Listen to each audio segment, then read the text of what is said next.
Bobcat fans? We are here, center court, with head coach Rusty Walker. This segment sponsored by Roofmasters and Bubba's 33 in Longview, Texas.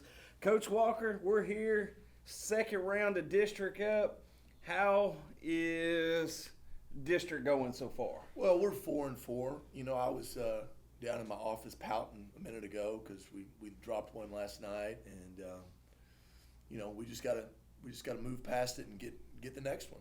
You know, that's what you do in district play is you take them game by game and you know, stack as many wins as you can. So last night's game, it looked like a 3-point barrage by everybody. Did anybody do any layups or? You know what? We anything started off the besides game that? real well, and just as the game wore on, just really had a hard time stringing together defensive stops. And other team played well. Sometimes you got to give credit to that, and we just couldn't get enough stops to win the ball game.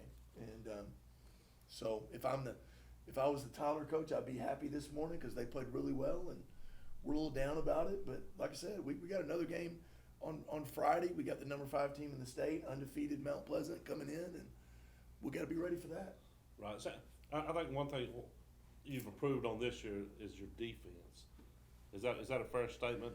Well, I'm proud of us defensively, but you know, we just didn't play real well last night, and thought we played real well defensively Friday, you know, when we lost the game in overtime. And we've had some real good moments. This team, I think the thing I would say is we've had a lot of good moments. We just struggle sometimes finding consistency. And sometimes that comes with inexperience. You know, we've got a lot of these kids that'll be back as we move forward into next year. And, you know, we're just still kind of searching for some consistent areas. And when you say consistent, is that consistent on playing on offensive shots or stringing points together or stringing It just good really drives in all together? phases. And Jace said it a minute ago. Jace thought his interview was great. He said, you know, playing on the JV is just quite a bit different than playing on the varsity. You know, there's more game planning. There's more pressure on you. There's the other teams are studying film on how to stop you. You don't really do that in sub-varsity games, and all of a sudden, boom, you're on the varsity, and hey, everybody starts knowing what everybody does, what everybody's strengths and weaknesses are, and you know, you get 25 or 26 ball games in, and I mean, you know, you're just trying to execute, and they're trying to execute. So years ago, it was you heard what other folks was doing. Nowadays, you watch film. How much film work do you and the players do? Oh, it never stops. We try to not show the players film for a long period of time at once. That's kind of the modern approach is, you know, show clips, show snippets. So we do a lot of film work as a staff behind the scenes. It almost never stops.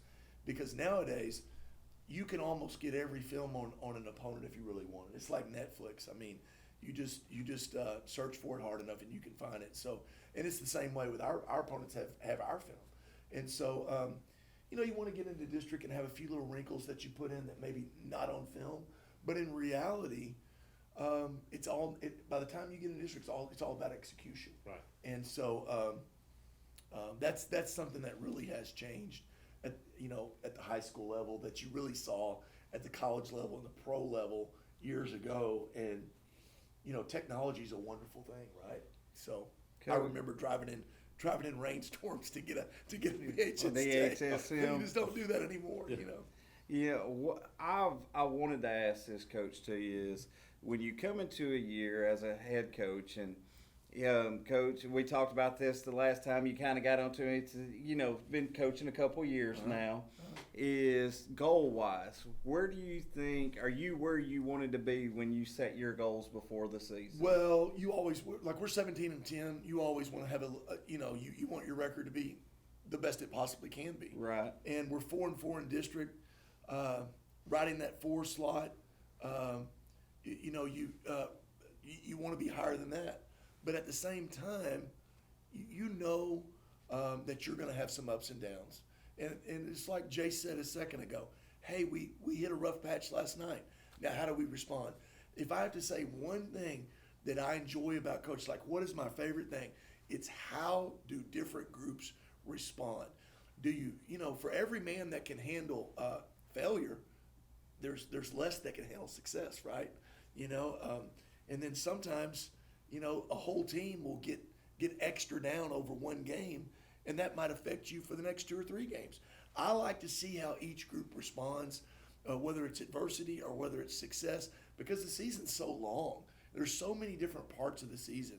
And so, we're right here getting to the finish line, and trying to finish strong. You say it's long, Coach, but it seems like it has just flown by. It seems we were just starting basketball the other day, and here we are ending up the back part of district. I know, Coach, we joke about, pinning out players and everything, but I saw something Friday night I've got to comment on. Last Friday night is Anthony. I've watched a lot of basketball in high school, and I'm not just – Anthony had a great game. It seemed like everything – and there was a couple other games that I've seen. Even Luke, there was many guys throughout the year have had good games. It seems like everything he put up, he was hitting. Is it fun when you see a player catch fire like that? Oh, sure it is. Sure it is. Is it easier to coach, I guess is what I'm asking. Well, it's like anything else.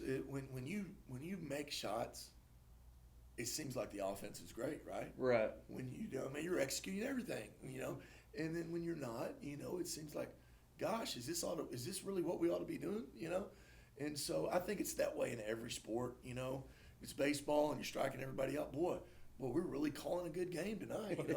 We're spotting our pitches and everything else. If it's football and we're handing it off and gashing people up the middle, or whatever, or hitting people on fade routes, man, that's a great play call. But when it doesn't go well, that's when you got to grind it out and figure it out anyway. So, yeah, it's fun to make shots, and execution in general is fun because that's what you work on. That's what you work on all the time. I heard somebody the other day bragging on the actual program, Coach, and I've got to bring it up, is one of the beautiful things about Hallsville basketball is, and maybe I'm wrong, but I don't know if I've ever seen as many people participating in the basketball program as I have the last couple years. And it's a testament to the program. What do you think y'all are doing that are getting kids interested, involved in basketball?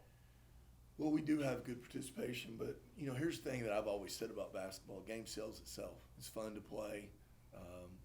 Basketball, like you said a second ago, you can make a three, but you can also enjoy making the right pass.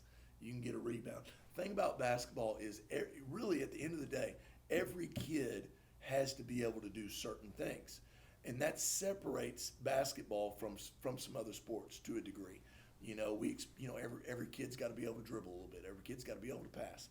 Every kid's got to be able to catch the ball. Every kid we may switch on defense, and now all of a sudden one of our big guys is guarding a small guy, and they've got to be able to move laterally. So there's just so many things in there that go into it, and I think that makes the game attractive. The game's fluid. There's a lot that goes into it, and I think, like I said, the game sells itself. So we're lucky in that regard. Well, Coach, good luck. We're going to be there calling the game against Mount Pleasant. Well, we've got our hands full, and I'm looking forward to it. Our kids are really looking forward to the challenge, and we're going to get after it and do our best. All I can say is, Coach, the last time you had us there calling the game, we won the game. And so we'll leave it at that. We all remember that one. And fans at home, thank y'all for joining us. Center Court head coach Rusty Walker, thank you.